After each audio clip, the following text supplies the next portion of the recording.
മലയാള സിനിമയ്ക്ക് മറ്റൊരു തീരാനഷ്ടം. പ്രിയ കലാകാരൻ അന്തരിച്ചു. 1985 പുറത്തിറങ്ങിയ എൻ്റെ നന്ദിനിക്കുട്ടി എന്ന ചിത്രത്തിൻ്റെ സംവിധായകൻ വത്സൻ കണ്ണേത്താണ് അന്തരിച്ചത്. 70കളിലാണ് ഇദ്ദേഹം സിനിമാ രംഗത്തേക്ക് ചുവടുവെച്ചത്.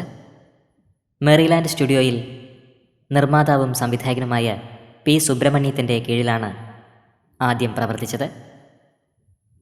പി എൻ സുന്ദരം, എം കൃഷ്ണൻ നായർ, ശശികുമാർ എന്നിവരോടൊപ്പവും സഹസംവിധായകനായി വത്സൻ കണ്ണേത്ത് പ്രവർത്തിച്ചു.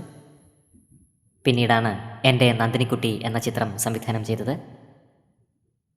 73 വയസ്സിലാണ് പ്രിയ സംവിധായകൻ അന്തരിച്ചത്. നിരവധി പേരാണ് ഇപ്പോൾ സമൂഹ മാധ്യമങ്ങളിലൂടെ പ്രണാമം അർപ്പിക്കുന്നത്. ആത്മാവിന് നിത്യശാന്തി ലഭിക്കട്ടെ എന്ന് നമുക്ക് പ്രാർത്ഥിക്കാം.